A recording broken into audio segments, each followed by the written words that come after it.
Hello and welcome to the Saturday special of the Morningscape podcast. We are finally here. I've been sitting here waiting for Matt for 10 minutes, the grocery shopping man himself. Let's get right into it.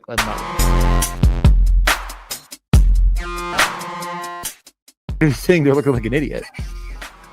Well, is that any different than normal? This is the first time I will admit was unbelievably wrong. Matt, how was grocery shopping? I wasn't grocery shopping. I was doing returns. But also I've been home for like an hour. I don't understand the uproar. I said at 1:10 in the Discord, live in 25, and here we are. Oh yeah, so, I could do that math. Yeah. Good. I don't know what to tell you. Okay. Yeah. No, I say 1:30. I mean 1:30. I guess you just like 1:35. This show starts on time every time. Never been late once. Anyway, now that nonsense is over, are you ready though for Saturday slate? Yeah, we missed the first two games. Devils are gonna probably bone me. The second game was going exactly as expected. 0 shots, 2 goals, make perfect sense. Any early takes? Too late now, anyways, for betting and DFS purposes. But anything you want to mention, or let's just move on to the 3 p.m. game, or nothing. No, nothing too interesting. 3:30. I didn't see anything super relevant, but the Stars continue to leak chances against, and they got pummeled by Anaheim. So I don't know. Interesting with no Rupe hints. I kind of feel like they turn it back up a bit as far as playing up tempo. So I do have some interest in that game, given without hints, they just kind of shut it down and tried to basically play I don't even know what they tried to play, but they basically tried to play a half-court offense with Rantanen, Johnston, Robertson, because they had no speed. Now they have hints back. You sort of saw it against Anaheim. They were willing to play the fast track. And does Nashville do that? I don't know. But yeah, that game should be at least a little bit interesting. And it's on an island. So whether you like it or not, you have to watch it if you want to watch hockey this afternoon. Yep. Makes sense to me. Yeah, the one game, and then there's a lot of games. I feel like the slate breakup is interesting. Indeed. I'm over here just clicking around on Odd Chopper, trying to get used to shit. And I this isn't I don't want to be negative about things, but it's just like I just want to like click on bets. I don't really. It's like I got to do like 17 things and make a portfolio and make all these packages. I don't want to make any packages. What are you even trying to do? Why don't you share your screen and show me what you're trying to do? All right. Actually, this would be a great introduction to the world of DJ, because all I get is hey, I'm betting 4 different things, and then after 45 minutes of you talking and me not listening, you wind up betting 4 different things. Through the entire screen. So to see this from start to finish is I was trying to get into like make like just like picking bets, and it's just like, well, you got to select. You got to make a portfolio first. And I'm like, okay, I'll do this tomorrow. And then I get in here and it's like, all right, you got to click on a ton of stuff. I don't like, will this make my life easier in the future? Like, I don't know, but like, I have to click on every single. No, they asked me to do this. So I said, sure, I could do this stuff and I could post on here. And then when I post on here, I'm not doing it right because I don't have all the shit set up. So I could just like post a picture of my bets like I'm doing on Dub Club instead of like all of the other stuff. But isn't this like an automated thing that like I thought any so. plus EV bet within this specific market league sportsbook combination, like that's what I'm trying to figure out.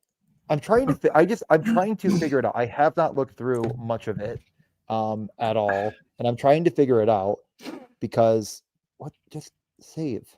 Okay. All I want to do, I was on the screen at one point where I was looking at like all of the bets in the NHL, and I just can't find a way back. I don't know how to get back to it now. Like, these are all the bets you can do, Yeah, those are But like I don't. EV, like those are all the automated Yeah, things. I don't right, know. right, right. I'm not. No arguments on my end. No arguments. Like this is a Okay. good way to start your process, probably, right? But like Is Matt it? and I is under on shots on goal, but like I don't give a shit about 80% of these sports books because Did I you didn't like try filter? like yeah, well, okay. This doesn't do. I don't That want is basketball. I don't very want. useful. Yeah, that You is see what I'm very saying? Like okay. I've just been like clicking around trying to figure it out, and like at one point I was on a very useful screen, and I just can't find my way back to it. I thought I was like wait, That here, that does kind of sound like the Morningscape podcast experience. create They said post something on. useful, but I can't get back to it. Okay, this is where I was at. Okay, this just seems like a better version of unabated to me. This is what I want to have up in the background. I don't need to keep it up full time, but like the cross sports here, I can let me zoom in a little bit for our friends and family. Um, the cross sports book, best odds, where they're at. Like this is a useful thing on Odd Shopper, absolutely. I was told there were alt lines, but not really. Like you can't. So like, I could show you what I mean if it loads. It takes a minute, but like this is useful. I will have this in the background. If we talk about a bet, I will talk about my favorite version of the bet. It says the sports books. It could take you right to the sports books. You can add it to your slip. You can search players. So like, let's just say you wanted to do Kucherov. Okay, let's try that again. Like, this isn't me. There we go. Okay. You can find the best under, the best over. Like this is useful stuff. And I like this stuff. And I want to use this stuff. And I want to make, and then let's just say, for example, I don't think this is a good bet, but let's just say I want to put it in my slip. Okay. I'm going to put it in my slip. I think that under is interesting. Did it go there? No. All right, let's try it again. There it is, right? So I put it here and I said, Mhm. perfect. And I'm like, I don't want anyone to pay for it, free. And I click save. Like it doesn't post. And then it just doesn't, like, there's no way to post it. Like there's so much I need to figure out. Cause like this, then what I thought would happen is once I saved it and then posted it, it would let people see that I bet it on ESPN, but then they could select whatever book they wanted to make the same bet. That's how it was presented to me. And I'm either too stupid to figure it out or there's no or. I think it has to exist I somewhere. like that. I like that option. So, anyways, though, this is Odd Okay. Chopper. It is cool. Like I'm saying, it's cool. Getting around it is a little bit like not intuitive. Like I guessing you just saw that process of me going to like a tab that kind of maybe makes sense. And then clicking a button that like didn't make sense at all, really, to get here. But again, not besmirching anything because again, I'm saying it's a skill issue on my end, but I will be using this as well, and just makes things easier, right? Like just for looking through all the sports books and seeing what's going on and allowing people to, I believe, then bet on the area they want to bet on, right? Like from me posting it, if you have, I don't fucking know, is that fucking Babel? I don't know. And you're like, I want to bet it on Babel, then you could. I think that's what that says. How many Is fucking books Bab are there? I've never heard of half of these. Isn't that like a language learning? I thought so Uh, too. yeah. Cabble? Dabble? Maybe it's Dabble. Maybe that's a D. That kind of looks like the very nice. Dabble in the dark arts of sports betting. But yeah, no, this is kind of like I like again, Matt. Like, I'll let you speak for a second. Like, this looks useful, right? Like, I like it. Yeah, I mean, I've gotten used to unabated, so I Yeah, probably will just continue to use unabated. But I suppose if you're trying to streamline your process of both finding bets and posting them yes. for the plebeians out there to copy you, then yeah, Yeah. I could see this killing Oh. two birds with that stone. Like I'll just say I'll give one more example that I think I'll talk about two kind of overarching notes. The one thing that I posted yesterday about unders, like I think that is actually like provably factual and a good strategy to say like the beginning of the season players are now banged up, they're not as well rested. Like these things are factoring into the way your sheet your sheet is a great example. Like there was a ton of green on there and blue, and now it's a lot of red. Like the pace is slowing. The expected goal numbers are slowing down. And getting ahead of that curve before the sports book might not be something you can truly realize, but you can pick and choose certain spots. But how do you pick and choose those spots is something I didn't post about, but we talked about offline. I want to bring up to everybody. Picking and choosing those spots is based on information. The information the sports books are very slow to adjust to. Some of these spots that I noticed early, or one spot in particular, was Jake Gensel. Like Jake Gensel for a point, DraftKings actually did move it finally. I bet it at minus 170, but like it was minus 170 and minus 210 because he went up to the Kucherov point line. Like things change for an over there in that scenario, right? Yesterday, Hartman for me, like down to the third line, 15 minutes of ice time. Let's look at his under. Like I think that's where this becomes useful because I do think there'll be a decent disparity between the sports books, which is why I really like this tool in general. To help, and unabated is another one. Like if you don't have access to this or have no interest or whatever reason. But yeah, anything to say on that? Is Odds Shopper entirely premium? Like, is everything you're looking at a paid tool? I have absolutely no idea because I never once looked at it until they gave me access as a poster, as a Tails expert. So I assume Tails expert. That's what it says up top, baby. I don't know. I'm just Sonic the Hedgehog over here. Yeah, but again, like Cover Boy Fantilli, I think I clicked search first. I don't know. It doesn't. There we go. Not a lot of disparity in the market, but like you can see that there is some, and maybe it will. Like I've been told by Joey, like Fanatics is a good book. If I keep seeing them pop up as the best bet for certain things, like I have access to it. I'll probably actually download it and put stuff in. It'll actually tell you the edge they have on it. Now the question is this edge realizing the potential change in his role? I don't think so. So stuff like that, you'll probably have to sort of do some work on your own. Like I'm not going to really trust this as gospel, but like, Matt, any thoughts, or we can kind of move on to going over the slate? I didn't really follow what you were just saying about your my point being is they're saying like the edge is terrible on the over, but are they factoring in that Monahan could be out and he could be on the top line? Like, yeah, I doubt it.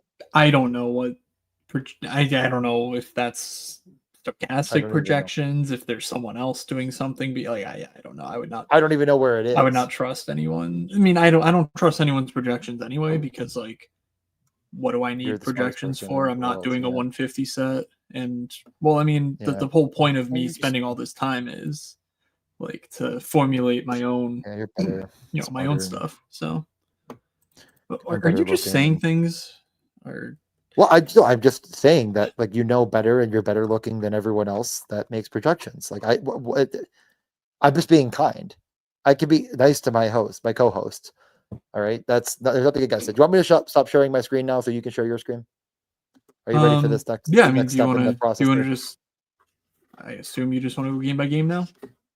Yeah, let's just go game by game, and like I said, that'll be in the background. So if I see anything crazy, maybe I'll take over again and show you on Shopper. But like that'll be in the background as well as other things. How do you deal with this daily, Tom? It's a lot of self-preservation. What have I done so far on this show that is worthy of that comment?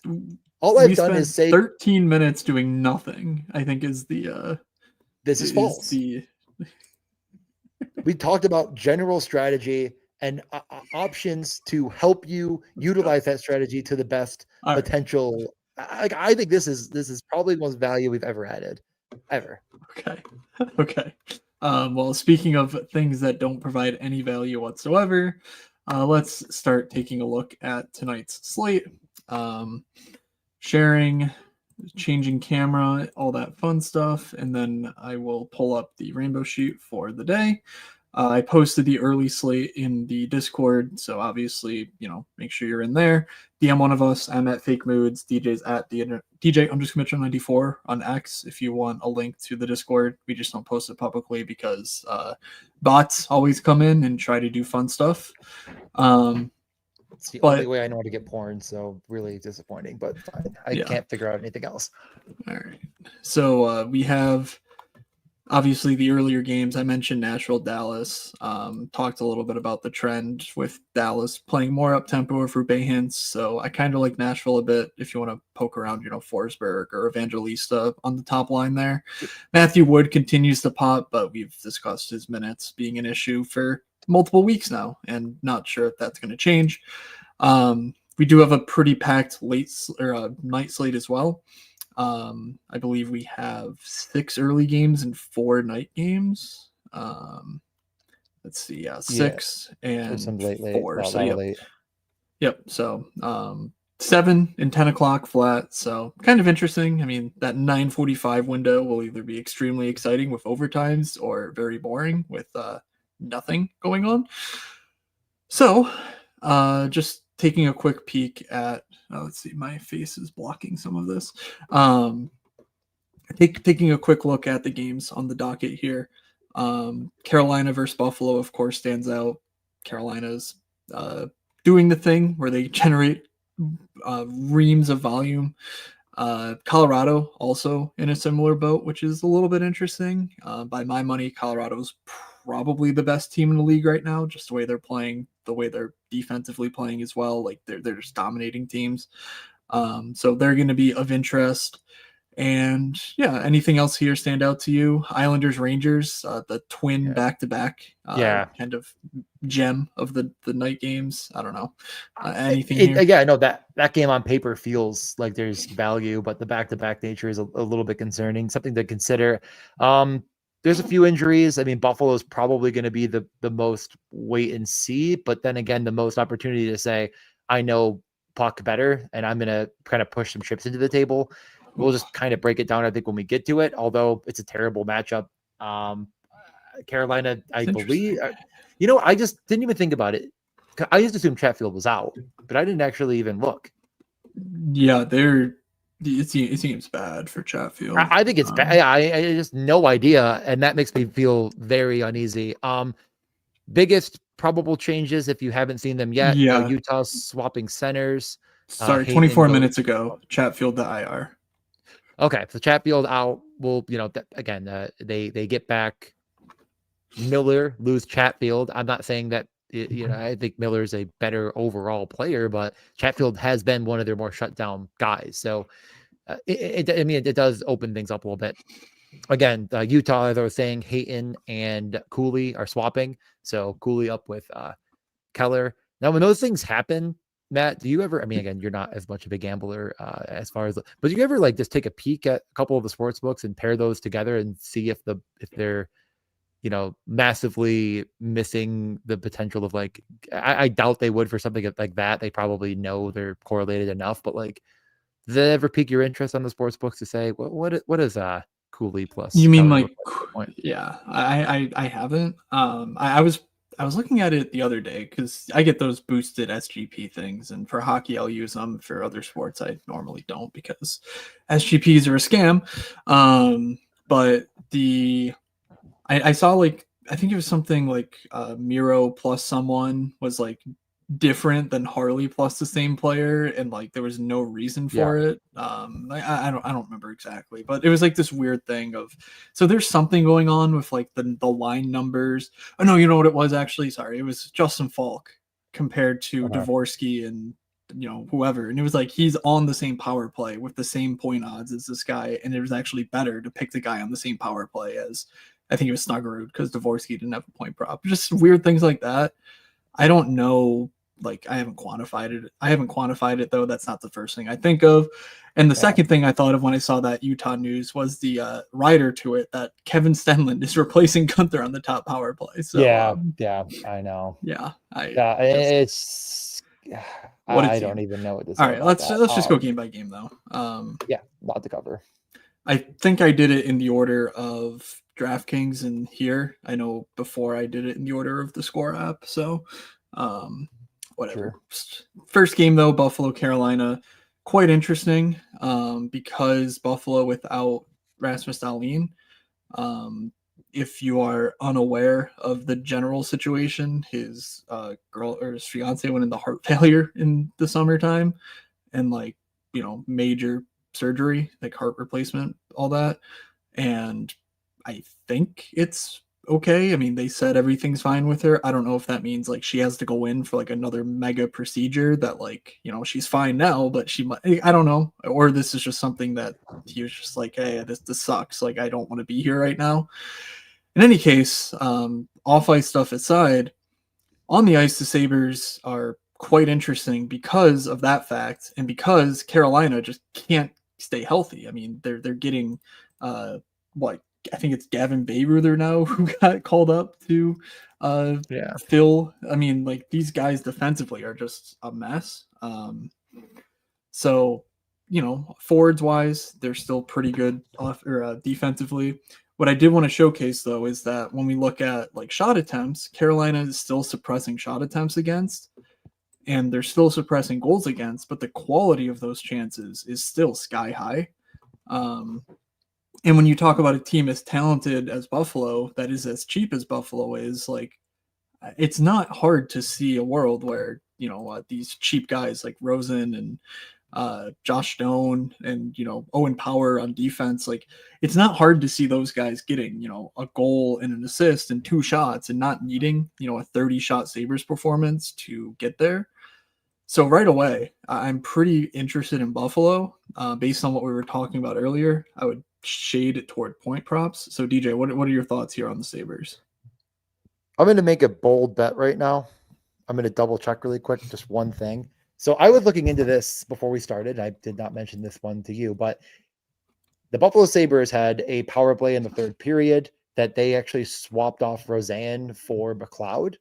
That power play, though the previous power play they got scored against, so that was probably the reason why they made the change. That didn't work. I mean, they didn't score anything, but like plus 650 McLeod power play point, is that something that you would say, you know what, I might throw $20 on that because we already know this is going to be a clusterfuck. They were already not doing well, and Roseanne is kind of a call up. I don't know. Any thoughts on that? That's an interesting note. I'm a little. The reason I'm not super inclined to chase that is because, like, I think the only reason Ruff is playing Osland and like Roseanne together is, or with Tage, is that like he thinks that they're their best bets offensively, especially putting Roseanne on the top power play immediately. Like, so are they really going to put Ryan McLeod there? Who, again, I love Ryan McLeod. I don't think he's a top power play player. And like let the kids try is sort of my mindset. Like I think I'd rather just take the safety of like a Jack Quinn, who I feel pretty confident will be top power play. But yeah, what Owen Power's not listed, right? No Yeah, I don't power, see him. 650 on Byram. I mean, Yeah. I'm gonna just push 20 chips into the table here and say McLeod power Okay. play point plus 650. Okay. Like I'm saying, I mean, the worst case scenario is I lose $20, no matter what, and that's probably going to happen because the Sabres power play sucks. Yeah. But if Did you he is truly see? top power play, like I don't know. Yeah. One plus 160 for Roseanne top power or point, just overall point. I wonder if that's the best in class. Maybe you can Well, use your fancy tool to figure that out. could I ever? Because I have it sorted by just this game. I just got to take a second to load. Right. McLeod, best bet is 135 on the over for a point. 160 is the best. DraftKings match is the best. So DraftKings does have the best odds there, but by a decent margin on a couple. Like Bet Rivers is plus 128. like some of them Yeah. are FanDuel even plus 146. So like I guess whatever lever you want to pull there. I Yeah. think that's I mean, I think that bet has more outs. I mean, again, we're talking Of massive course. differences, of course, 6-1 versus 1 point whatever to 1. But yeah, I'm interested. I mean, Chatfield is a penalty killer. That is a penalty killer. They're losing. I'm gonna, like I said, plus 650. I'm gonna throw $20 on it. I think Yeah. that's sort of like the one bet that I'm definitely gonna have. Other bets, I'm going to ask you just a couple guys, and really DFS. This is all around. One-off Jack Quinn season, has it arrived? Is it something you're interested in any capacity? He played the most minutes of any forward in that game against the Blues. They were trailing, but you'd think like Okay, like are they going to be trailing here or not? I don't know. Probably. Tage will probably actually outplay him in minutes. That seems like a bit of just a almost a splitting hairs, but that power play role seems secure. I don't think many people will go to it in daily fantasy. Like I kind of like it in all aspects. I like Jack Quinn. I think he's a pretty safe bet for the power play. And yeah, I'm 3 power pretty play sure shots Lindy. too. I'm pretty sure Lindy just really likes Jack Quinn. Yeah. I'm not sure that I side with him totally, but like it is what it is. We're not here to play coach. We're here to play fantasy gambler. And so yeah, I like Jack Quinn. And also Tage. I mean, Tage is very much getting unlucky. He's taking like nine shot attempts per game. Losing Darlene is tough, but if you want to say, Owen Power is 80% Darlene, well, he's half the price of Rasmus Dahlin in DFS. So like, Owen Power plus Tage is your, made in a lab, like DFS power play correlation. So, and I think it'll be Power. There's a chance it could be Zach Jones. Zach Jones is crushing the AHL. I think he has 13 points in like 10 games or something, and it's like all power play production. So maybe they like the second power play. I just don't think that's the case though. So I think Jones does come in and play power play time, but he's not on the slate, so it doesn't really matter. Carolina. I mean, yeah, let's get to Carolina. I mean, again, Jack Quinn over on 1.5 on shots is a minus 110 bet. Like I think that's fine. I don't think I think that's the best on the Sabres side, other than you're not parlaying fucking McLeod for a power play point. Yeah, and let's move over to Jack Quinn. Jack Quinn up to 8-1 for 4. That's gotta be good. Yeah, I think that's honest. I mean, again, another one of those kind of just bet that on the side. I might give it a quick shop around just to maybe a couple books, but I think that's like pretty unanimously good. I mean, Roseanne is also plus money for 2, but if he does lose that top power play, just feels, I don't know. I think Quinn is just stickier is the point I'm making here. But yeah, let's move over to the better matchup if you're ready. Yeah, I'm ready. No projected changes up front for Carolina. Hall, Aho, Svechnikov, Ehlers, Stankoff, and Blake. That's not what they did last game. They had Jarvis. Oh yeah, you're right. Did they? Jarvis, Aho, Svechnikov, and that line smashed. Blake, Stankoff, and Ehlers, Hall, Stahl. Let me make sure. Maybe they didn't practice yesterday. I didn't see it. Okay. I think it's just a dead swap. Okay. We do have morning skate lines anyway, so all good. My mistake there. You want to come say hi, MK? I got incredibly angry. Okay. She came to get a water. Oh well, can't be having that. Okay. Anyway, the I mean, you saw the hit on chat. Yeah. Right? Oh yeah. I could not believe there was no suspension involved. Like I'm floored.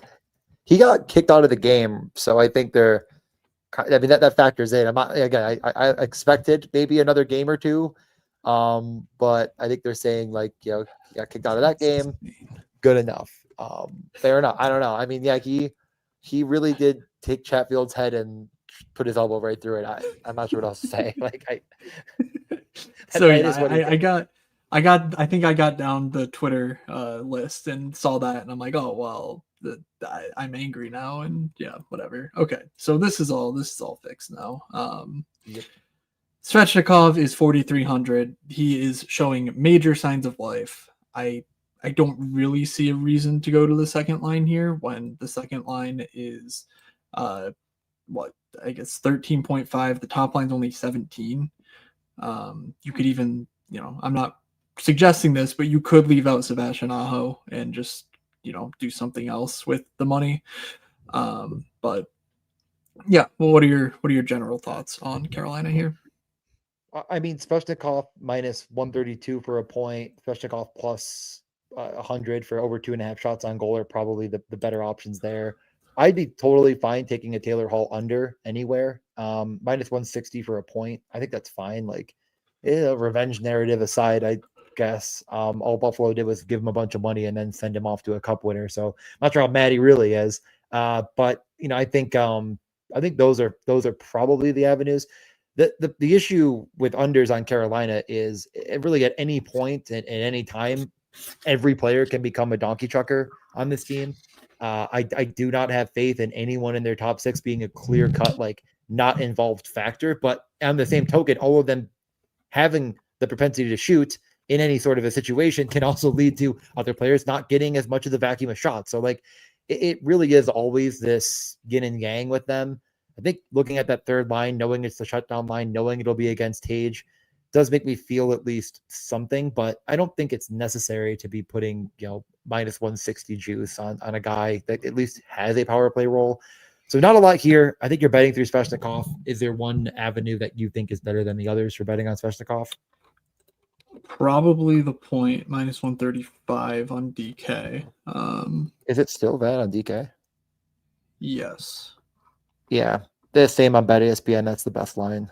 Okay. So I thought it moved. Oh, it moved to minus 150 in like the same SGP. game parlay. Yeah. Okay. Yeah. We're not. That's not what we're looking at for now. I mean, if you were going to pair him with Aho or Jarvis, your option, your world. I'm just living in it. Like, I guess you're allowed to do that. I guarantee you're getting horrific odds on it in general, but they are going to be fully correlated at all times. And like, let me just ask you this: like, in more of a DFS sense, like, if you're playing Svechnikov, is there one of those two, or do you think both that you're interested in stacking? Me personally, it's neither. I refuse to spend money on Carolina Hurricanes forwards. Like, I'm just gonna let them beat me. I swore them off, and I'm sticking to it. Like, you just never know where the production's coming from with these guys. So with Svechnikov, I think gets there with a shot bonus alone. You need multiple points for Jarvis or Aho to be relevant, and I just don't want to play that game. So for me, it's neither, but pretty clearly statistically, it's been Seth Jarvis. But I believe center's going to be a bit tougher to fill unless you're spending all the way up on the slate. So I agree. I mean, Svechnikov shot rates have gone way, way, way up over the last 5, and it's really just the role has gone from a 0 to one of the best. And like, it's a good DFS play. It's one-offable. I do think Carolina will be somewhat popular, and I just I don't know if like the Sabres losing Dahlin probably makes the game less interesting. I mean, it makes them worse, but I don't know if it like instinctually means Carolina is a much, much, much better play. Like, is that off base? Like, I think the perception is bigger than the reality, and I wonder if ownership gets a little bit skewed in that direction. I mean, certainly doesn't help not having Rasmus Dahlin. No, yeah, but like, yeah, I think my point makes sense, but also it is probably irrelevant. We could probably get to the second game of the fucking slate. Yes, please. Let's just do that. Carolina will be good, but I also like the Buffalo side. That's kind of the point. Like, this game is a 6.5 for a reason, and Carolina has given me no reason to think that they're not a team you can target for goal scorers. But also Svechnikov plus 195 on DK looks like it's the best in market too. So I also like the Svechnikov goal angle because Svechnikov is very good and in the best possible spot right now. All right, so Utah. I cannot believe I'm clicking the fucking button to make Dylan Guenther appear on the power play too. But I guess that makes his line fully power play correlated. I guess that's the rub that we're getting. So Keller, Cooley, Schmaltz, Peterka, Hayton, Guenther, Krause, McBain, Carconi, and then Tanev, Stenlund, Yamamoto. I mean, Utah's just a team I've not had much interest in this season. Probably for the worst. I mean, I don't know. Have they really punished us? I guess Cooley had that hat trick. Otherwise, not really, unless Nick Schmaltz was owned on some slates. But I literally can't remember a Utah slate in recent memory where I actually paid attention to them. So what are your thoughts here on this matchup with Utah and Montreal? Yeah, I mean, the Utah side feels good. The one thing, and I don't know how well this illustrates it, but somewhat. Yeah, no, actually quite a decent bit. I think, again, very, very under the radar, although I think I mention it every time we see Utah. Like, they have been the best team at 5-on-5 at eliminating Corsi against. I was like going to just go to bat on unders on Montreal forwards because they also don't shoot a lot. I mean, the market just has gotten to it. And I'm not sitting here saying that there isn't a bet worth placing an under on in this game. I think there is. I think that Montreal is just still terrible for daily fantasy in this one. I mean, Utah is now making a bigger conscious decision to be less fun and less up tempo and not put their, I think this is like kind of the eggs in one basket, and their second line gets more boring. The power play is milk toast at best. Who the hell is the rate shooter? I mean, could you be convinced to click on Dylan Gunther under on a point on a plus 135? Is that an avenue to go down? It probably is. I honestly like, maybe I'm the bleeding donkey here, but like I don't think the power play one with Keller and Schmaltz will be used as the power play one, because I think Torini loves Peterka, Hayton, Gunther. Yeah. So I would not be surprised if they basically were split right down the middle, and even if they were 1A, 1B, and that Gunther took the 1A. Like, I know Logan Cooley's been the sort of explosive star, but I would be pretty shocked if it were like a 75-25 split of power play time. So for that reason, I'm not necessarily just trying to slam unders on the second line. I did take a look. Stenlund's plus 550 for a goal, so not that interesting. I think Barrett Hayton is a more interesting route if you sort of subscribe to that theory.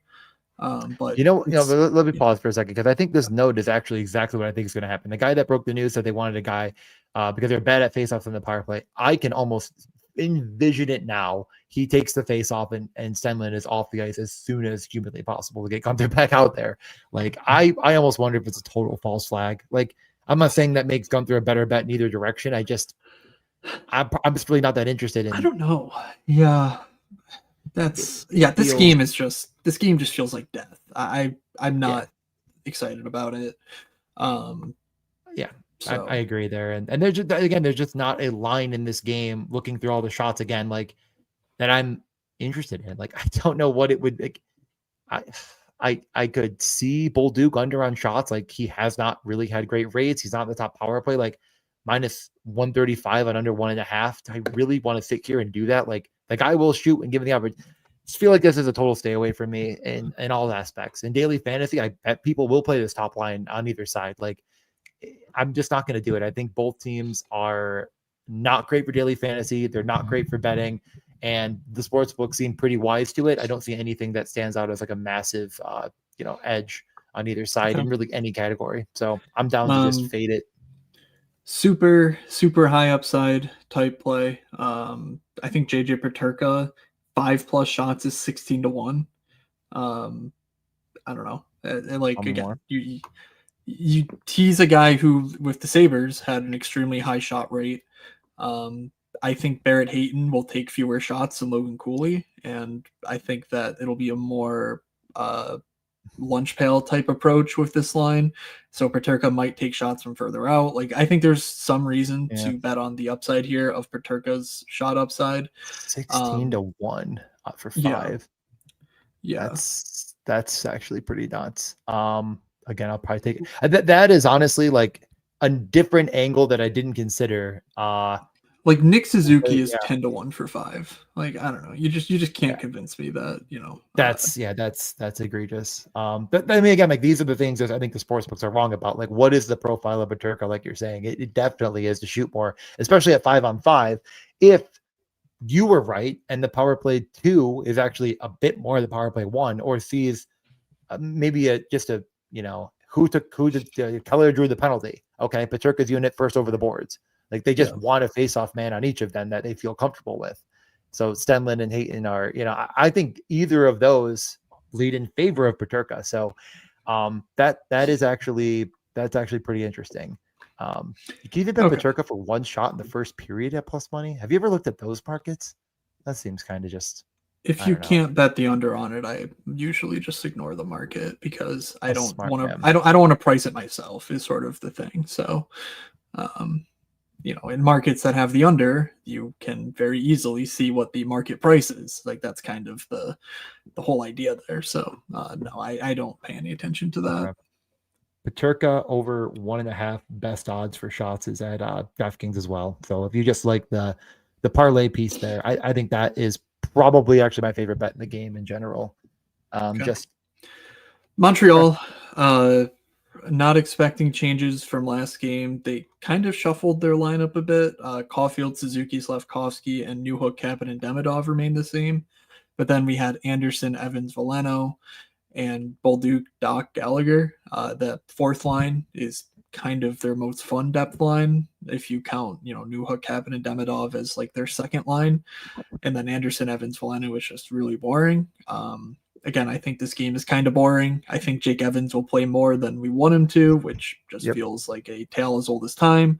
But the price on Ivan Demidov at least makes it worthy of consideration. You're talking 2 assists and a shot. That's 11.5 for 3,600. That's quite good. I don't think you need to stack them with Caulfield or Suzuki, even if they're the most likely beneficiaries of a ceiling Demidov game. So Demidov would be the only piece here on the Montreal side that I'm overly interested in, though, DJ, like you said, the books are pricing in the Utah factor. So if you are, anti-Utah, if you're just, this is a bit of a mirage, then there is some value on like a Caulfield over, because, I mean, you're getting plus 185 for 4 shots, minus 130 for 3. Yeah. As far as cheaper defensemen, I mean, Mike Matheson on neither power play is not the best, but 3,900 over the past 5, just taking all the teams on the slate over the past 5, he is tied for the most block shots. Like, is Mike Matheson a guy that you would consider just in general if you're playing Montreal, or even if not, just blocks bonus good enough plus a point? He's kind of getting there. Yeah, he's always on the ice. That's the exact sort of game that I think he would be. I mean, the price also is just kind of crazy for the minutes. He's not been below 30, or he's not been below 4K on DK all season. He started the year up in the 5K range, and the role is 25 minutes a night easily. Yeah. So that's a good price. I don't know if you're really betting, plus 145 for like 2.5 blocks. Like if that's your, go for it. But I don't know. I don't know how to project blocks necessarily. But he does have upside for 2 points and a blocks bonus, and that price tag, that's a uber smash. Right. Totally agree. Okay, yeah, let's keep moving, because I was like, we'll be done by 3 at the absolute latest, and we are snail pace. Now, back-to-back Rangers, Islanders, we can see very clearly what they did last night. The Islanders lost, starting there, 5-2. The Wild were on back-to-back themselves. Barzal, Horvat played a ton of minutes. Schaefer continues to impress. Heineman scored on that top line, so it feels like he's always an option. Second power play. Callum Ritchie hasn't done a ton yet. He is only playing 13, 15 minutes. Power play 2. I feel like I'm just... He even lost the role yesterday. Yeah. It's wheels are down. They were up for a minute. They're down again. Yes, that was just a brutal game. Getting the vibes from like what I was reading post game was just kind of like, we didn't have it, on to the next one. So I don't know if that means they're gonna say keep Duclair with Palmieri, Drouin, and use Drouin at center. But it's certainly in the range of outcomes, though I will note Ritchie was not on the ice for a single goal against. So Patrick Waugh's favorite toy, wasn't necessarily responsible for the loss. But obviously they did not generate much offense. So I don't have a ton to say about the Islanders. And anyone who I want to consider, Horvat, Barzal cost you 13K on DraftKings fantasy. And my interest is primarily just re-rolling the Will Cooley stuff from yesterday. I obviously. Luckily, we can move quickly through this one. I have no interest in anything on the Islander side. Okay. I'd move right over to the Rangers, the Will Cooley of it all, the biggest kind of me kicking myself. Like the thing about Will Cooley is not only in daily fantasy, as we're going to talk about first, is he at 4,100, one of, if not the single best plays on the entire slate. It's like, I feel, how do I want to word? Like, sometimes when you watch a player and you think like, oh man, like this, I wonder what this looks like in the math. It's nice to see it kind of come together nicely and make you feel like that reassurance of like, this is not only a good play because of how he looks out there. It's like, he just is this good. I don't think these lines are right though. Saban. Oh Did no, they they move are. Radish around? Okay, My no, bad. yeah, No. They did do this. Well, I don't know why I thought Radish and Lafreniere swapped. They did not. Okay, back to you in the studio. you fool. Yeah, Cooley, Miller, Lafreniere, Panarin, Zibanejad, Radish. We had, I want to say it's what? Let me take a quick look before I say this. But Artemi Panarin was awesome yesterday. Yes, Yeah, maybe the second Panarin game of the season. I guess he had a 4.9 against Montreal in October that I just completely erased from my memory bank. But God, oh my God, he had been pointless in 7 straight games. That yeah. does remind me. I guess I did see a quote about that from him. But he was on it yesterday, 7,600 in what I think is one of the best possible matchups. The only possible downside is that these are 2 back-to-back teams that both saved their starting goalies for this matchup. Obviously, this game just has a lot of juice to it because it's the Battle of New York or whatever you want to call it. So Rangers Islanders, I think should be a fun game. Panarin might be a bit too expensive to take full advantage of it, but Will Cooley again is just the guy that I will go right back to. The price did not move on DK. I don't think it's moved enough on the sports books. You can get him for 3 shots plus 140. I think it's a bit juice from yesterday, but the matchup is also better than yesterday's matchup, and they're at home now. Do you know how many shot attempts Panarin had yesterday? Only 2 on net, but offhand I or don't know. So you just tell me. 11. Oh my God. I was gonna say I remember seeing he had a lot of missed shots, but I didn't realize he had 11 shot attempts, 1 in the back of the net, 1 on goal. Other than that, so, like a lot of times when I'm looking at players and trying to see there's something the sports books are missing. Over the past 5 games, 7.8 shot attempts per game. Only 36% of those shots are getting to the goalie. That's just something that always sort of piques my interest. It's like the volume is certainly there. So what is going wrong? The matchup is good. I mean, even on back-to-back, I don't think he's going to see monumentally less minutes. The Islanders have been up-tempo and fun. I think him for 3 shots where you can find it, or Will Cooley for a point. Will Cooley Yes. is plus 100 for a point. Best odds I found. That ESPN bet bet. MGM. Oh, And wait, is ESPN okay. better? I don't see ESPN. Is it the same?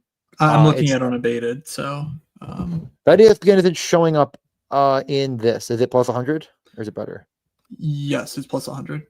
Okay, MGM, bet ESPN have the best, and that's marginally worse on the others, so nothing too crazy there. But yeah, I think that's probably the play. Also relevant, the books did not price in Cooley on the top power play instead of Lafreniere. Lafreniere plus 380 on DraftKings, Cooley plus 650.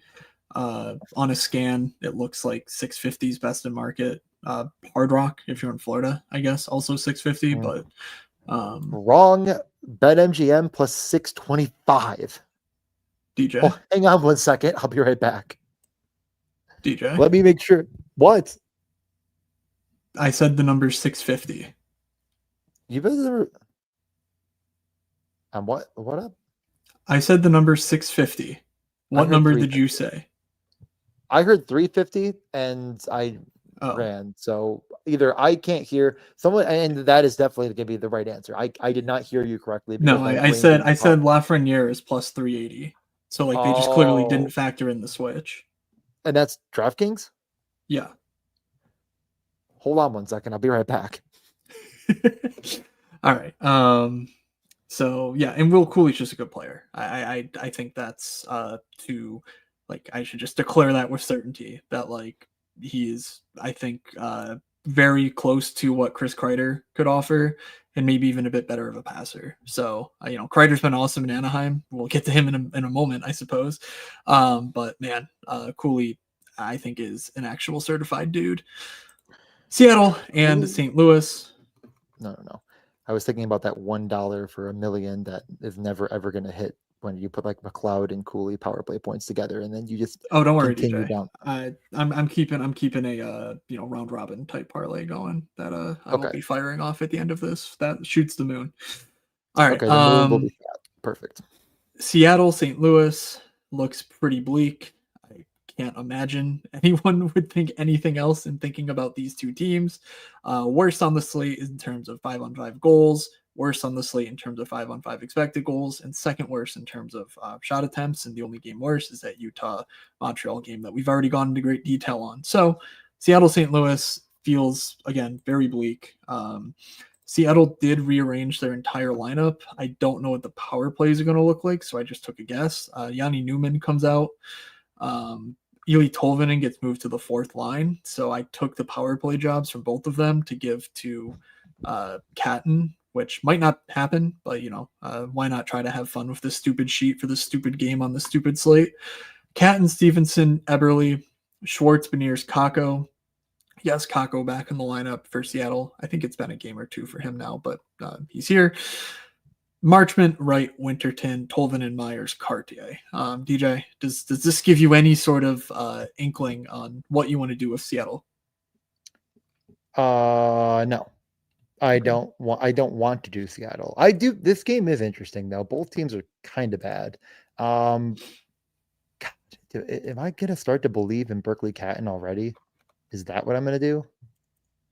Yeah, I don't know that he's top power play, so I would take that with an Yeah. extreme grain of salt. We actually might have seen Morning Skate. I did this all late last night, so we did not have the benefit of Morning Skate. What we knew is what the court is out. That was the big news Sure. out of Seattle. I mean, again, that's someone that actually cares about goalies.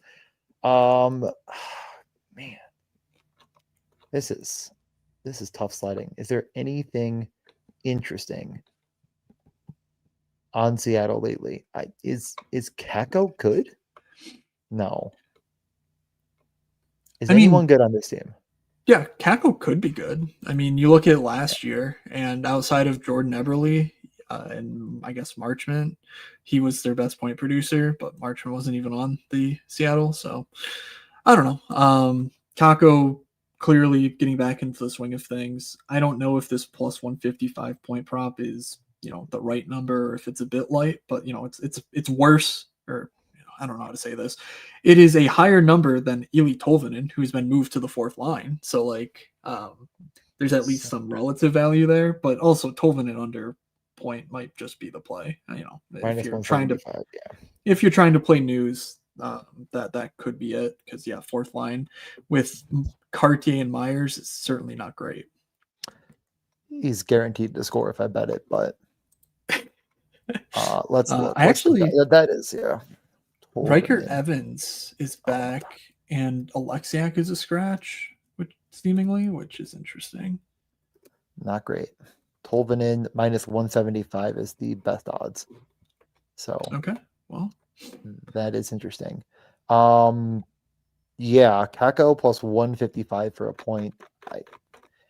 I think you could do worse in this world. This game sucks. I mean, I just like the other side. I think there's just more on the bone here. Okay. But that's probably one of my more favorited over-unders. Under, I guess. So not great. For St. Louis, I will update it as we have new lines. Shen, Thomas, Kyrou, Holloway, Suter, Bushnevich. Okay, so it looks like Snuggerud and Dvorsky are stuck on that third line. Yeah, they are. That is exactly correct. All right, and wasn't same Holloway, power play though. Yeah, Snuggerud for Holloway, and you got it all. And the same power plays. Yeah, I was not in the top power play, and that's it. Just swap those colors, and you're living like Larry. Wow, what a fuckville game. Well, you said you like the other side better, DJ. So tell me. Do. What do you like about this game? What do I like about this game? Seattle sucks. They're not good. They're going to give up, I think, quite a few chances against. What is the right play here to maximize that? It's a great question. Do you just say Kyrou benched revenge narrative? If Seattle wins and Vegas loses, Seattle will be ahead of Vegas in the standings. It's interesting. Sickening. It's sickening stuff. I don't know. I don't know what to do. I don't know. I like something on the St. Louis side, and I don't know what it is still. All right. I thought you were going to come in scorching, but it seems like you are. I am coming in soft. Yes. Broberg shooting. He's not in the power plays though. He played like Kyrou 29 minutes last game, didn't he? Yeah. Yeah. He is playing a lot. I mean, there's good reason for it. That this team is not good defense. Well, I don't even think they're bad defensively. They just have no defensemen that make that move the needle. No one's shooting. Snuggerud is Dude. kind of Logan Mayu is horrendous. I cannot believe how bad he looks with this team, but he's a scratch. That Bolduc trade is stinky. Yeah. I mean, at the end of the day, I got no idea what I'm clicking on in this game. I think as far as clown bets, it's just like Kyrou for 2 points or Kyrou for a bunch of shots. And I think I lean bunch of shots. All right. I feel safely confident in not touching this game. Let me take a quick look though at the power play point for Dvorsky. Plus 420. Nah, no thank you. Blaze it up. Yeah. Okay. Yeah, I'm good here. I don't like any of this. I really don't. It makes me sad this entire game, and I really expected myself to like something quite a bit, and I don't. Fuck this game. I mean, DFS. What the fuck you even? No, let's just move on. This game sucks. All right. Yeah, I might add Kako or Cat and Goal to the mix, but that's TBD. All right, we'll see. Do we have the Bruins, Toronto, or Washington, Tampa next? Washington, Tampa. Cool. Tampa, no Cirelli. The big news there on Washington side, it's I think about business as usual. Jacob Chikrin continues to smash and be used in the best possible daily fantasy role. I think if you play Washington and you don't click the button of Chikrin, you've done it wrong. The game is interesting. Yep. I think goals could be had on either side. Like this game is just much more interesting to me in daily fantasy. There's a lot of games, so sitting here and playing the chalk donkey narrative is probably unnecessary, but OV has been a lot better than it feel like he gets credit for. Dylan Strome is back and playing a ton of minutes. The second line is interesting for Washington, but I don't think it's overly good for daily fantasy, and the fact that it's just so discombobulated with power play. Like the top power play just saw all the run last game. Like Chikrin, Ovi, Strome, Wilson, and Carlson never left the ice. Ryan Leonard sniffed the ice for a second, and that's it. This is a classic matchup of two teams that are just playing extremely well right now. So it's a matter of like, well, they're both playing good offensively, but they're both playing good defensively. What wins out? I tend to side just with the offense. But that's just, it is what it is. So there's green here, but it's also green because of the strength of each team's offense. So that is especially noteworthy in my opinion. On a player level, you mentioned Chikrin. That's clearly the guy. Anyone else you want to spotlight on the Washington side? Chikrin's plus 360 for a power play point. Do I hate myself enough? Yeah, at the end of the day, like I don't know. Hagel at plus 390 feels like a little just better. He's plus 390 for a power play point? Yeah. Holy, okay, well, all right, that is better. Oh my god, we're rich. The Stoner, oh my god, the Stoner. All right, you heard blaze it up. I don't know what either of those things are. Thank you for the super chat, Stoner. Yes. Let's see. What the hell does this mean? Those are they're types of weed. I don't really know what else to say other than that. I don't know. No. Indica, and I don't know what that means specifically, I guess. But the super chat, I'm trying to figure it out. For Red Bull. Oh, and cannabis fund. Yeah. Oh man, Red Bull. I remember drinking Red Bull. Those were the days. You still drink those energy drinks? Not you always used to get like the 5-hour energies. Okay. Yeah, I mean, if like the thing was as I got older and I wanted to go out and party still, I needed them. And now I'm just too old, it just doesn't matter. Like I will Okay.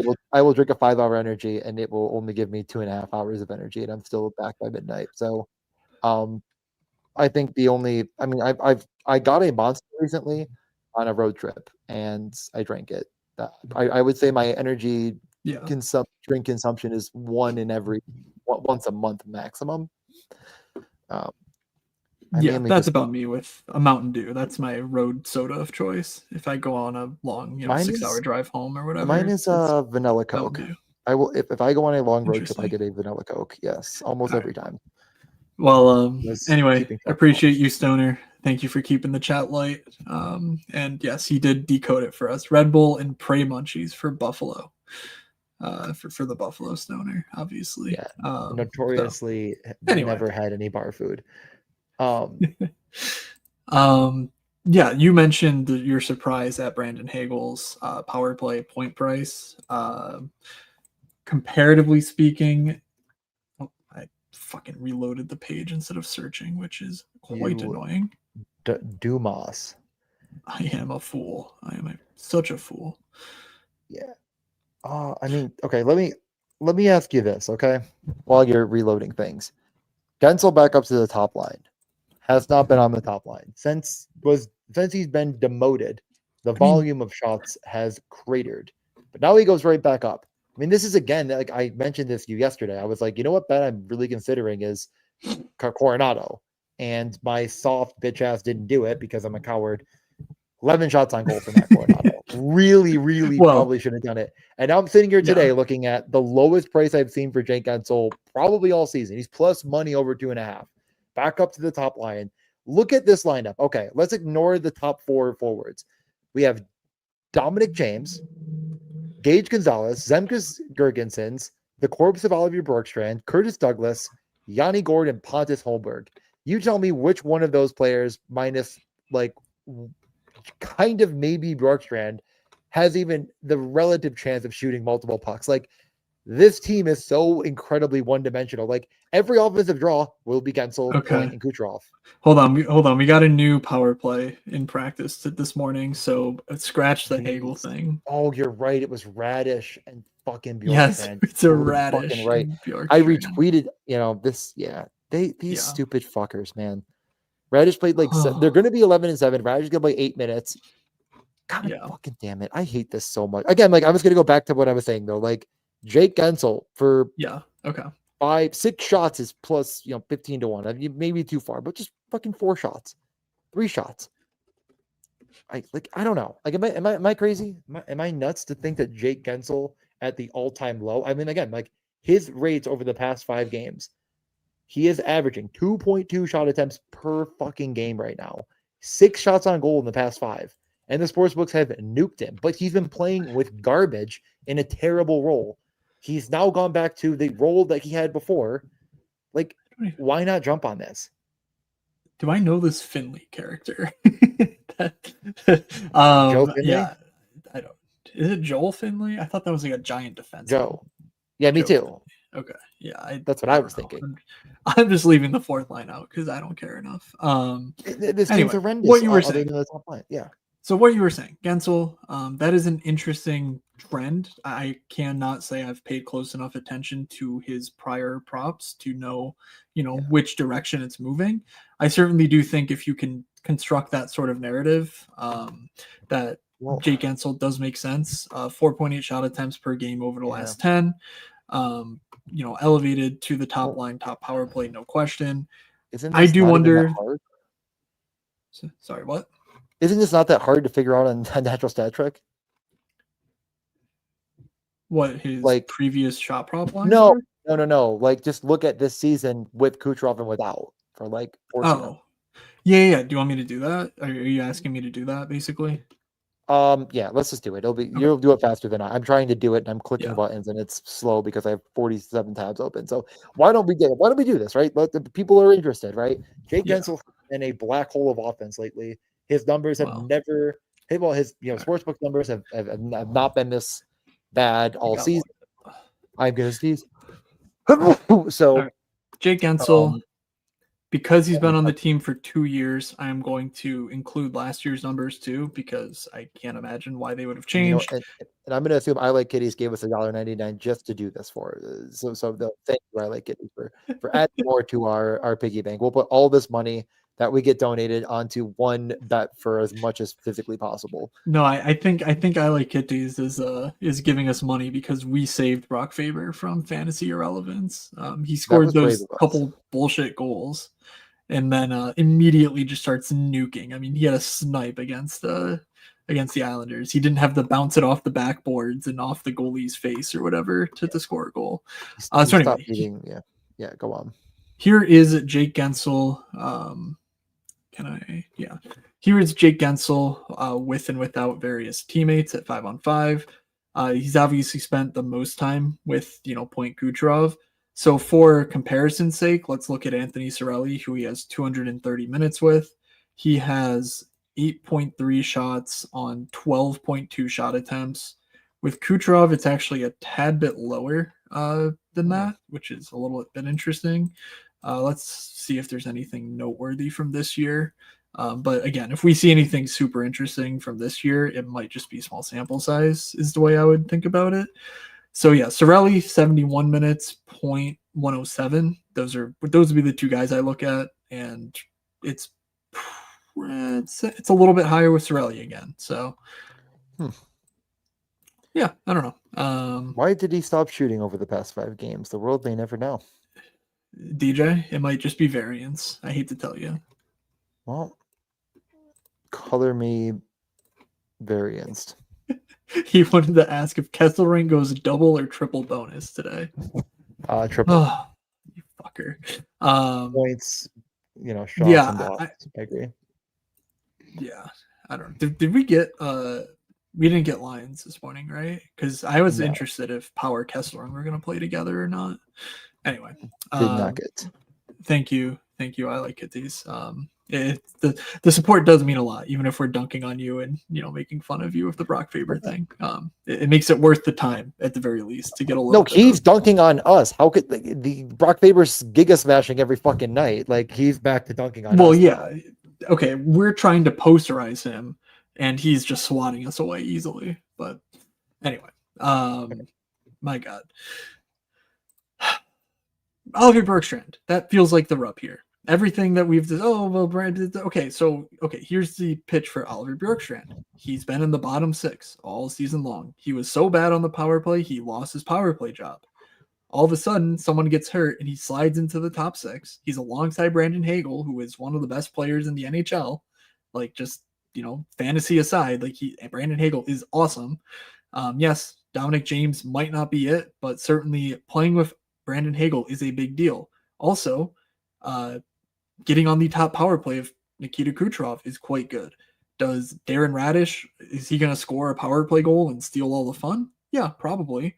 But if you want to bet for upside, I think Oliver Bergstrand is a very fun bet for upside. He's another guy. 5 shots, 16-1.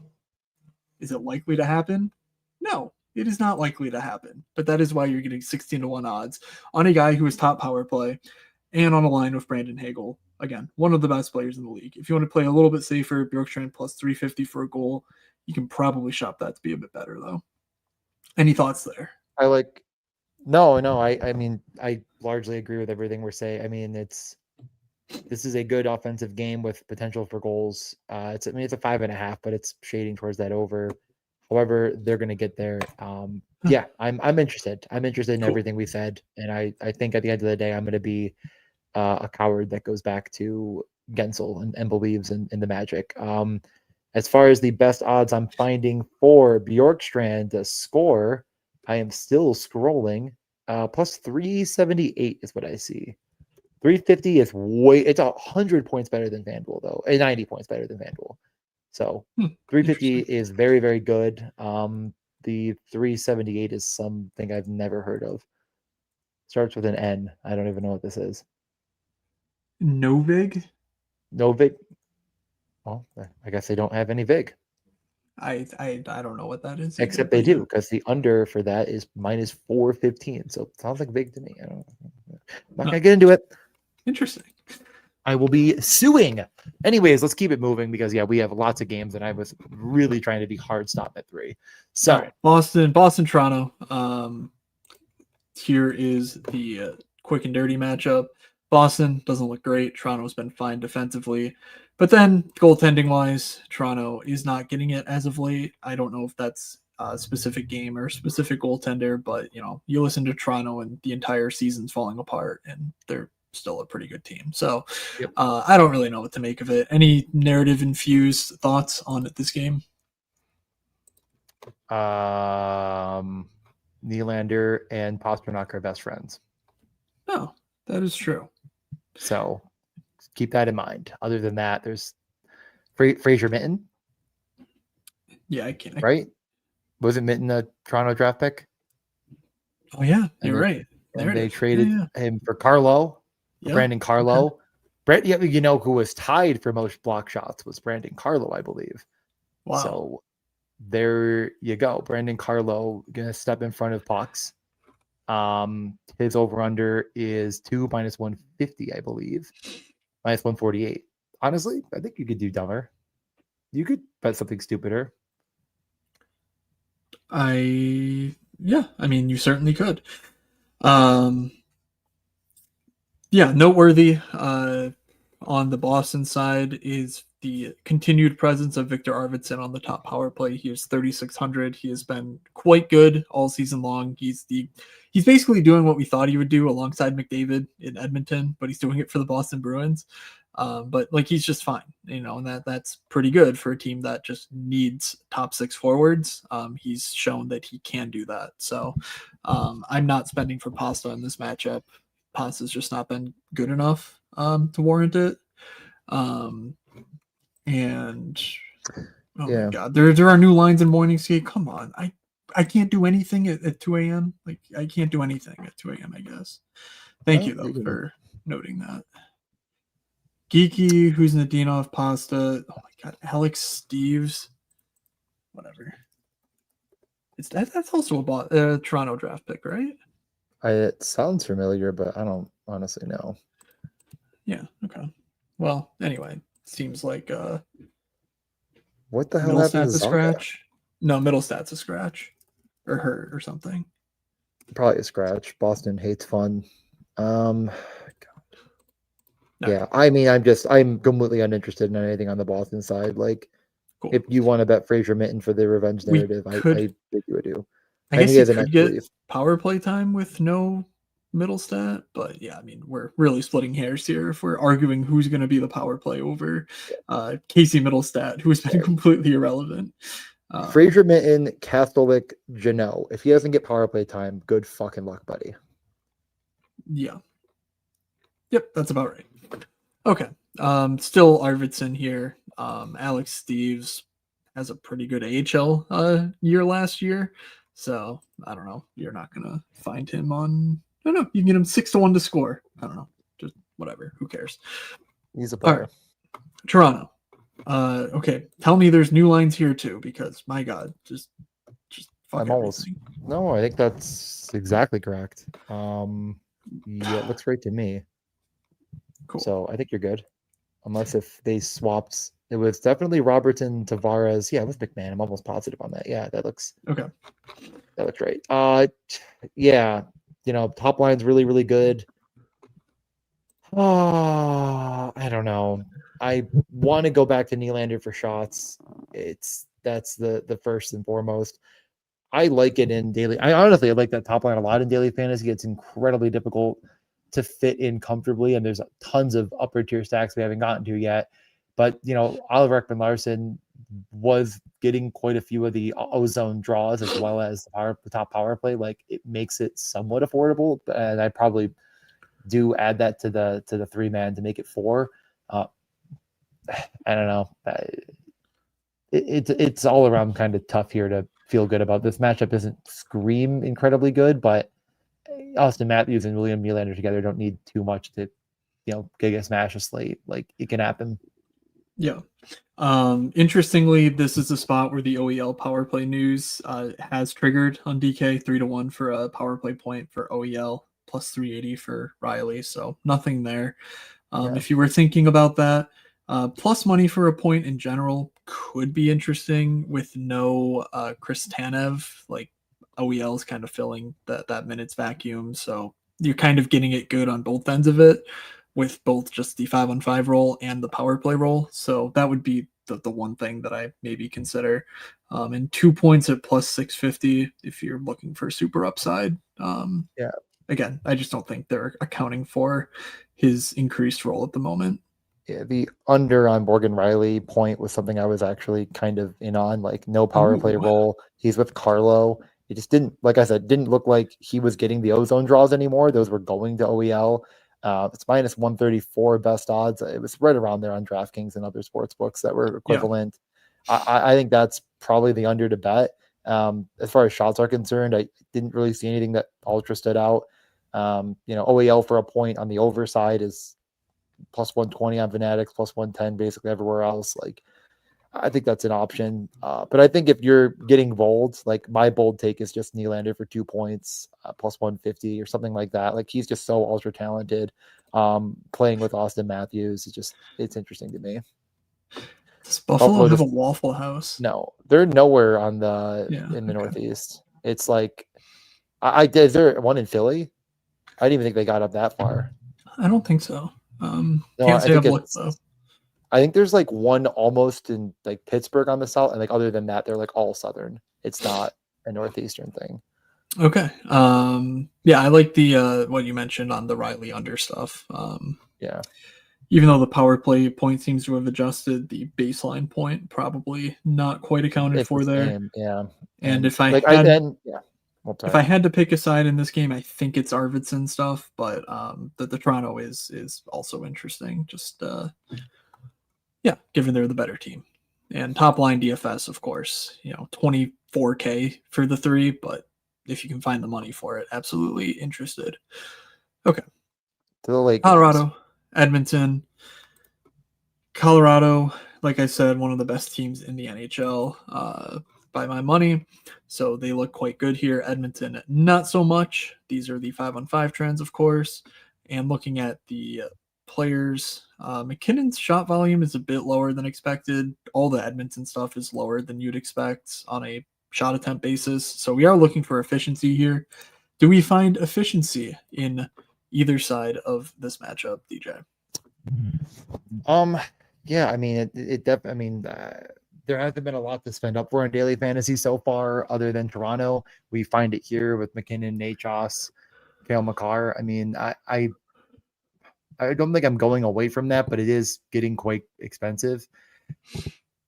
So yeah, I like the Colorado side as you mentioned. I think it's more interesting than the Edmonton side, but I don't know. It is quite expensive to make that work. Yeah. What are you pairing it with to make it happen? I probably don't do either in daily fantasy, to be honest.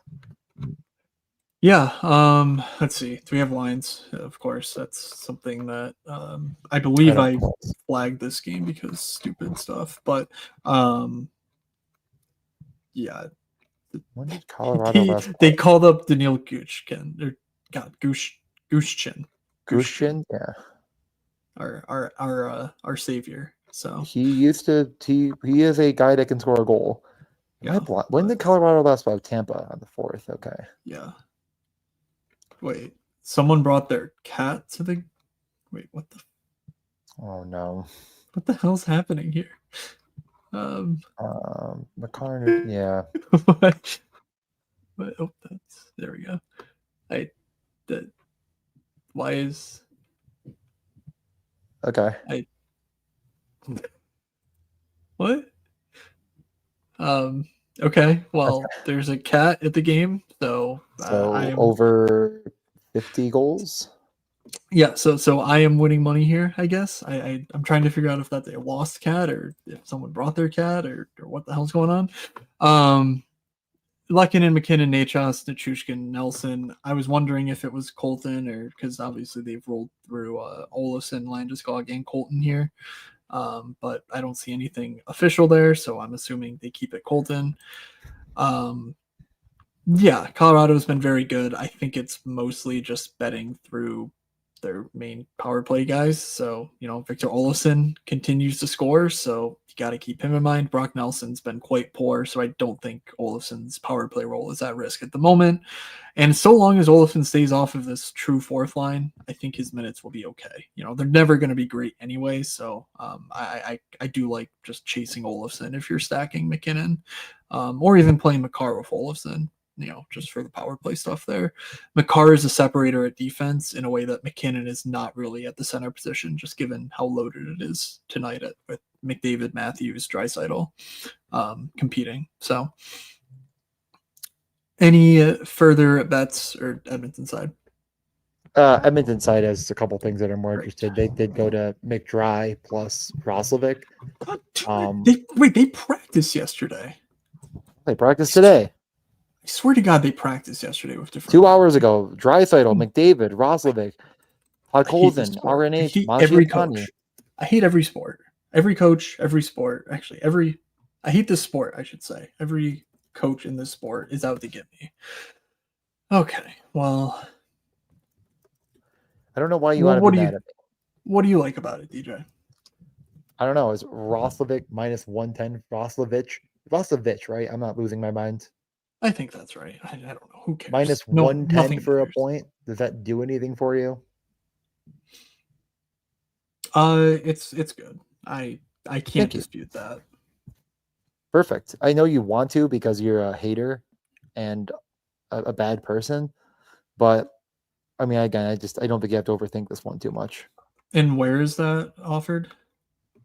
I just went to shots on goal. The best odds were minus 110 on MGM. I think it's the same on ESPN. Okay. No, it's not. Yeah. ESPN moved, and then DraftKings is minus 115. That's like the second best. So 5 points if you have MGM, but like same, but different. Okay. Yeah. So I was going to, before that news, I think that's certainly the best bet here. I was going to spotlight Jake Wallman. I don't really understand his current lines at the moment. He is minus 120 on DK for over 1.5 shots. I mean, is he just not getting shots on goal at the moment, or what? Because, okay, so maybe it's all block shots. Because they have Nurse and Bouchard at the top of their shots list right now. Over the last 10? I don't care. Just that's sort of what I was. You look at his expected fantasy points number, and it's the best among Ekholm, Bouchard, Wallman. Yeah, he has the best number, and it's slightly behind. Over the last 5, he has 4.6 shot attempts and 12 blocks.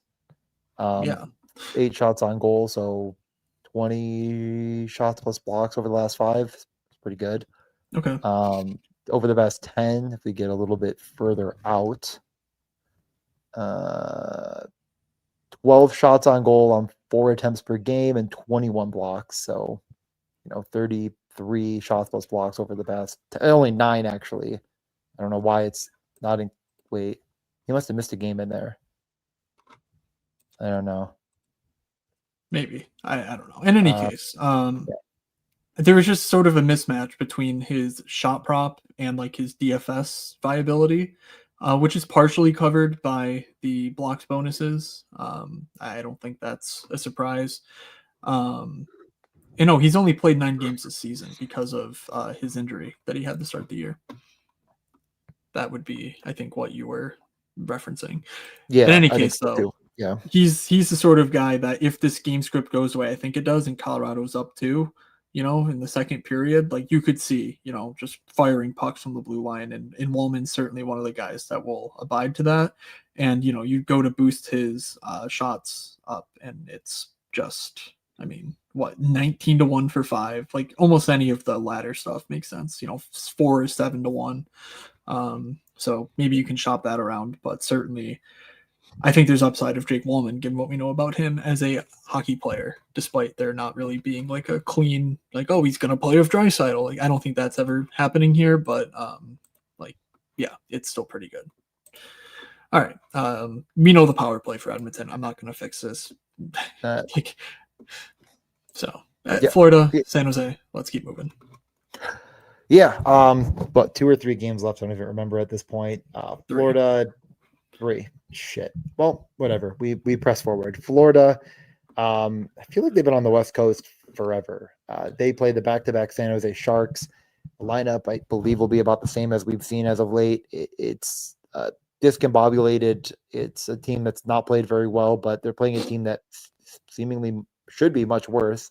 The depth in Florida, we've talked about. They've kind of, like I said, spread the wealth a bit, but the depth in San Jose feels just non-existent whatsoever. So I think there's relative reason to be interested in Florida. I feel like every slate, I think, well, they've been so bad that people probably won't play them, and they do anyways. So is it the Lundell, Marchand, Lutheranen line that's going to see the chalk to go along with one of these upper price stacks? Probably. I think that's more than likely the case. Is anybody looking to Mackie Samoskevich and Sam Bennett getting more than likely the softest matchup possible? Or are we just going to sub 7K Sam Reinhart and saying that this is one of the best goal scorers in the league? The rates have been really, really high, and he's with conceivably the best all around offensive line. I mean, these are your options. Is there one that you lean towards? I would lean toward Lundell Marchand and maybe replacing Luosterainen with Samoskevich.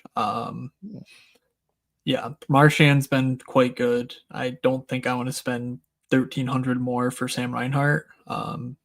So yeah, I don't think Erod is that great. So Lundell I don't think is necessary, but certainly power play stacking with Samoskevich 3,300 price tag is my primary point of interest here. I wrote about this in the newsletter from Friday, and Celebrini of course had a pretty good game. Not gonna dispute that, but talking about the Sharks and they actually are really killing the pace at 5-on-5.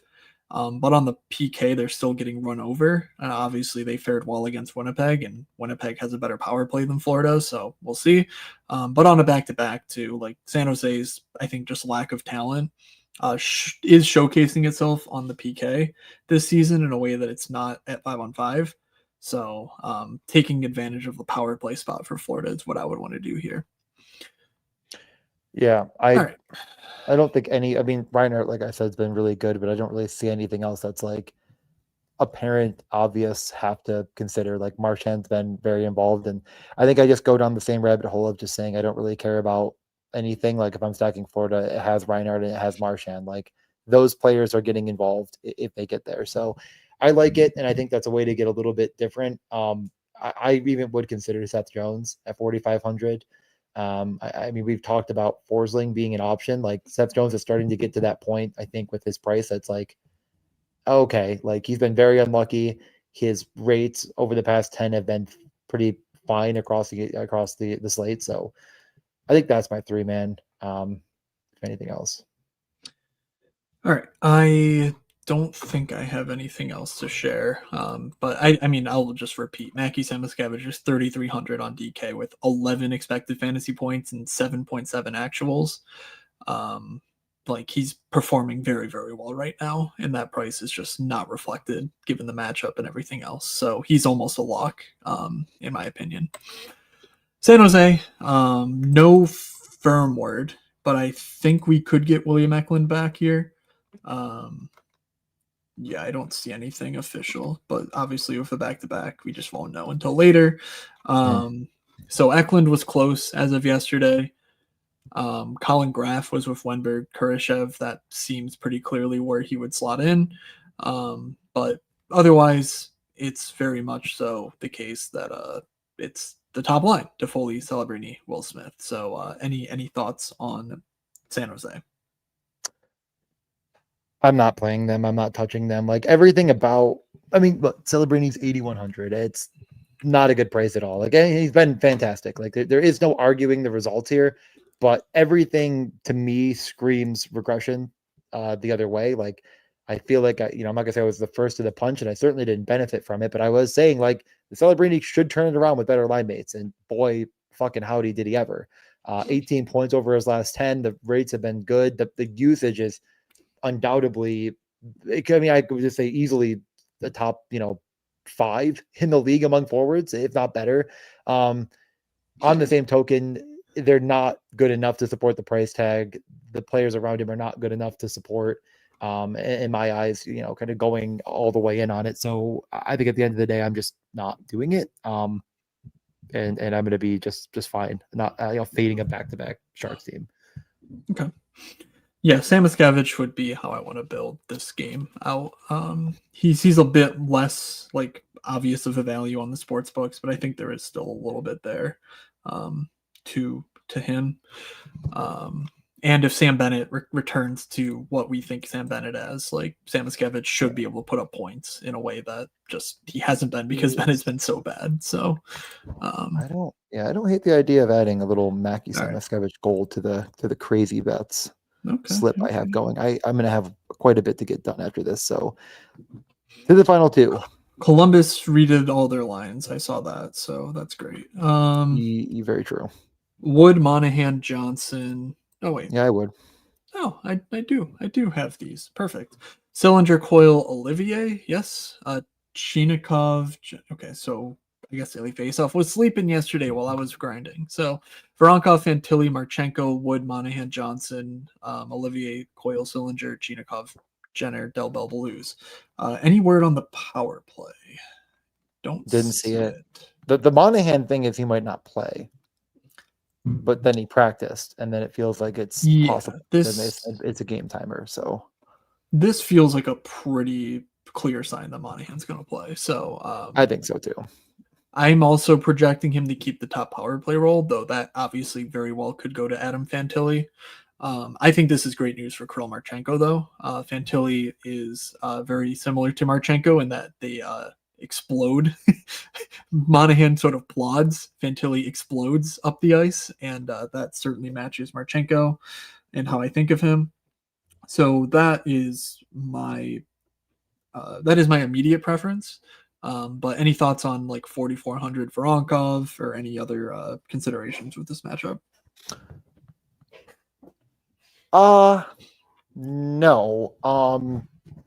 No. Just no. I think it's, Werenski, Marchenko, and then build around that. Like, you could convince me to play Fantilli still. I don't think you need to get overboard here. Like, most of the offense comes by those two players. And getting cute with it is just, adding an ancillary piece is fine, but you don't need to, I'm not going to go to war. Oh my God. Did fucking Mercer just hit the fucking post? Okay. Fantilli is plus 120 on DraftKings for a point. If it's a top power play role, is certainly not guaranteed, but I think it is a possibility. So I don't think that price factors that in. So yeah, maybe even multiple points if you think that Columbus does really well, because I really like this top line at 5-on-5. Of course, Marchenko, but I'm not sure there's anything new on Marchenko. 2 points is plus 240 for him versus it is plus 600 for Fantilli. So it's like, is the power play that unlikely for Fantilli that would make it, Marchenko gets there, but Fantilli doesn't? I don't think so. So, yeah, I think my lean is toward the Fantilli side and maybe even boosting it up in terms of upside. I don't see any shots boosts, but I do notice that alt lines for shots on DK, but for Fantilli he is 1.5.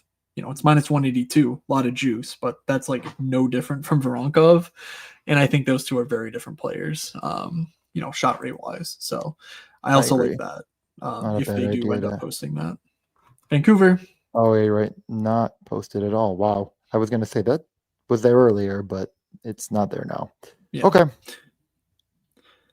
For Vancouver, Kane, Pedersen, Garland. You know what? Why don't I just check this before I read things out like a donkey? What are your thoughts on Vancouver, DJ?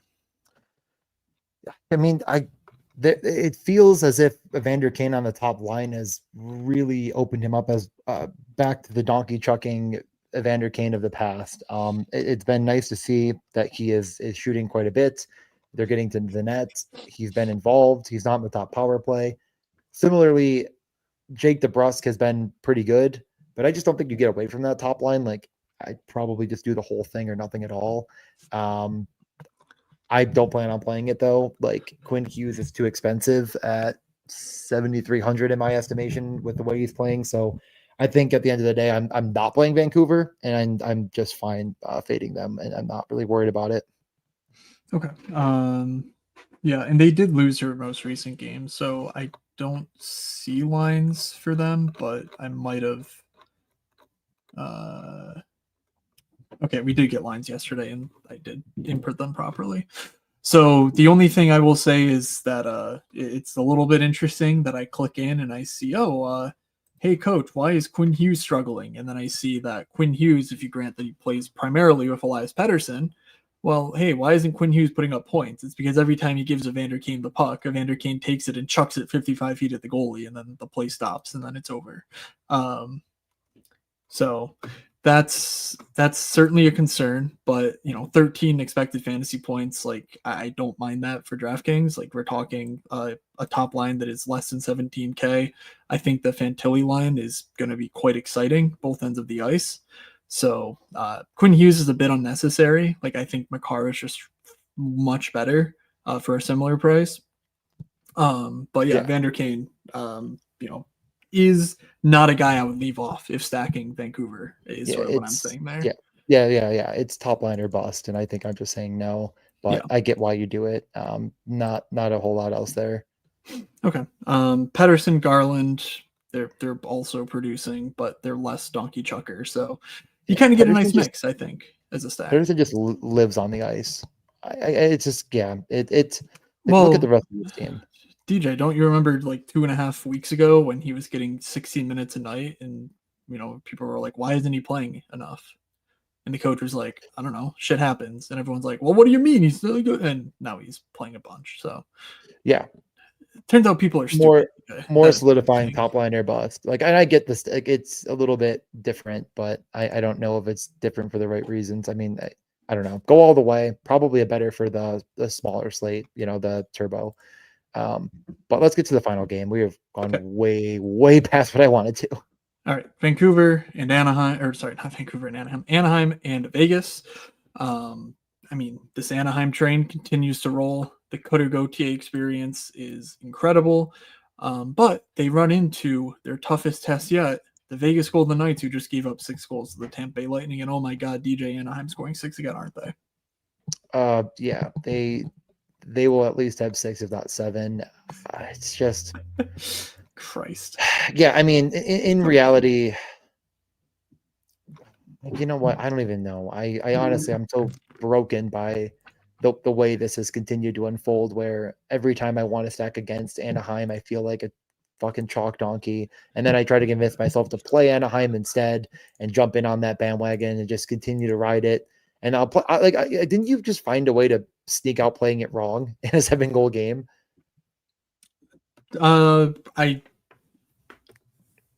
Sorry, you're asking me yesterday or last time they played? Yeah. I technically played it wrong because I didn't have Johnston Rantanen, but I had Hintz, Robertson, Miro, and Miro especially was good. And then I had Cutter and Leo, and Cutter smashed, obviously. So I'm not displeased with it, but I did not quite play it optimally. You are correct. Yeah, I think at the final call for me is, I think the top line is great. Cutter feels like a must-have piece when you're playing Anaheim. Like, them getting there just feels like there's just no way he's not involved. But overstacking against Vegas is something that I think I've said multiple times is something I just will never do. I will continue to hold on to them being one of the best teams defensively. And with Noah Hannafin, I just think it more solidifies that point. And maybe enough people will now say, I'm not getting beaten by Anaheim again. Like, this team is just different. They're for real. Well, they're not going to score a touchdown every night, and it's not going to happen here. So I'm fine with fading it. Yeah, I'm not sure if you'd have asked me over the last 10 who has more shot attempts, Cutter or Jack Eichel, that I could have told you they were tied in shot attempts last 10 games. Eichel's been... that's pretty interesting. Yeah, Noah Hannafin only has 2 games here, but he's been firing.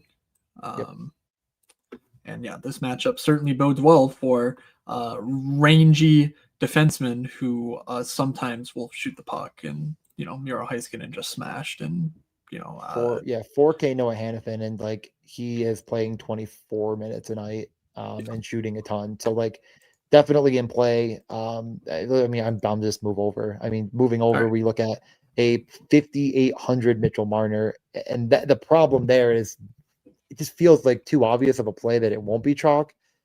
Jack Eichel is 8,600, but you're getting the value on Marner that you're looking at. I mean, what does it matter?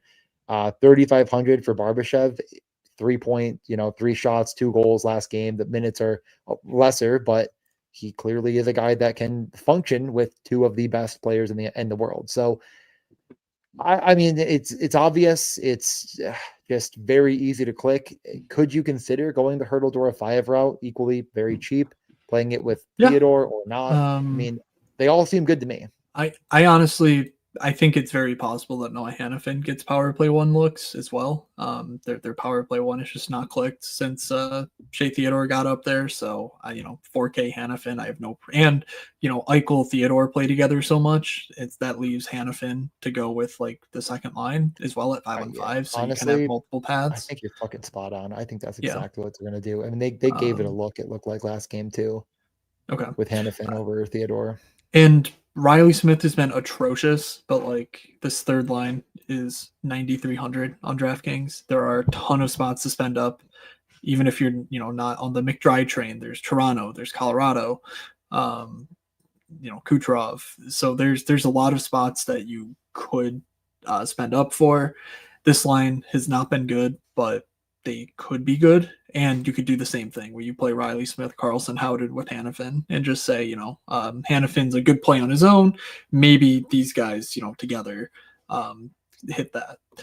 I don't think they practiced since their loss. They had an optional skate this morning. So check these lines, but Smith and Carlson at least should be together. And I would not expect Eichel Marner to be split up after they were the team's offense last game. So, all right, that just about covers it.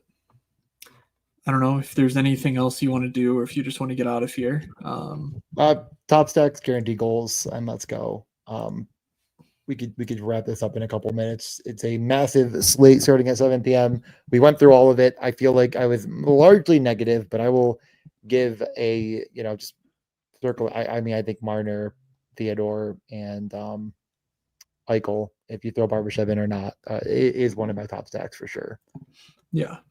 There's a lot of comments here. Thank you guys for the engagement. And yeah, did you throw something to me? Top stack? Yeah, and then I just said the Vegas one with cool. 4K Hannafin. All right. Yeah, Vegas with 4K Hannafin. I think I want to go with Columbus. Fantilli, Voronkov, Marchenko. I think that's better than Vancouver for sure, and that game should be interesting. So I'm about it. I think I'm gonna at least toy with the idea if can I get Tampa 1 in. I think the answer is no. But I'm just gonna say Tampa 1 anyways for fun. The answer is no. You cannot do that at all. The answer, not even close. Yeah. You're getting I saw point was 6,300 and I said, oh wait, and then it doesn't work at all. Yeah. So don't put those two together. Brave of me. Yeah. Okay. Second stack. I mean, I do think that it's worth trying to find your way up to a McDry or a Toronto 1. But because I sort of picked a mid-tier stack, I am going to stay in the mid-tier. And let's just pick on the San Jose PK. Yeah.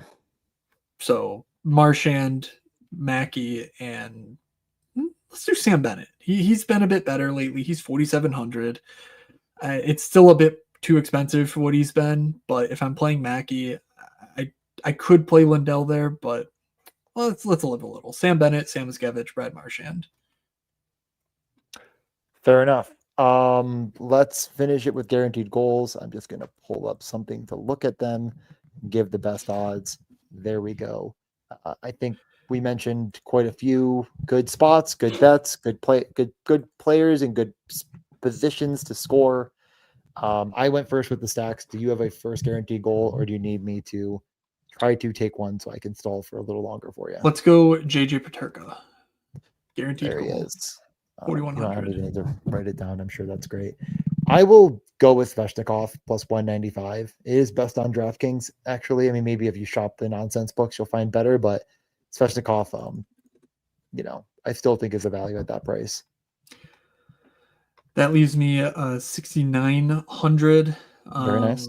I mean, it's a Saturday. We're gonna keep living. Cutter Gauthier keeps the train rolling. Guaranteed goal. I have 6,700. Very nice. Wait, no, I'm not going to do the bit. I don't even know what the fuck it means. So, Cutter Coat. No. What is it? You know what? Thing? Or what do you do? It's the 6-7 thing. I don't fucking. Yeah, know. I know. You do something with your hands. That's what I'm. Please stop before we embarrass ourselves any further. I don't care what's in your stack. Like I will be betting Kirill Marchenko to score today. Perfect. I love that. I don't see him still. Where are his best odds? The world may never know. They're either unbelievable and I just can't find them, or they're not being included. I'm still scrolling. They are plus 225 at Fanatics. Okay. Wow. That's a lot longer than I thought it would be. Yeah. Okay. What else is there? I think we should get out of here. We've covered a lot. There was a lot of betting notes. I tried my best to go back and forth between the two, and honestly, much of it is talking about upside. So hopefully that helped. But let's close up shop. Let's do so. All right. So if you missed it on Friday, I did a Slate preview. Obviously not super relevant now, but make sure you subscribe to my newsletter, moods.beehive.com, so you do not miss any future versions of that. They tend to be Fridays when the DFS gods offer us a nice DFS slate. The Morningscape podcast, of course, in your podcast app of choice or here on DJ's YouTube channel is the best place to find us during the week. And of course, if you want to talk to us, if you want to swat the games, chat with a bunch of DGens, the Morningscape podcast Discord is the best place to go.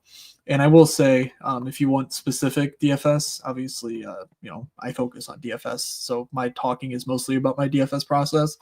The Stochastic DFS NHL show, I think we ran over, the same time frame that they did. So check that out if you are looking for more information prior to Slate Lock. So that's it. Okay. Not much more to say other than clicking the video button, in my estimation. Do you want me to click the video button, or are you ready? Please click the video button, DJ. It's the weekend. You're in charge. From Matt, from Doug, and from myself, have a good Saturday, everybody, and we will see you. You're sitting there looking like an idiot. Well, is that any different than normal? This is the first time I will admit was unbelievably wrong.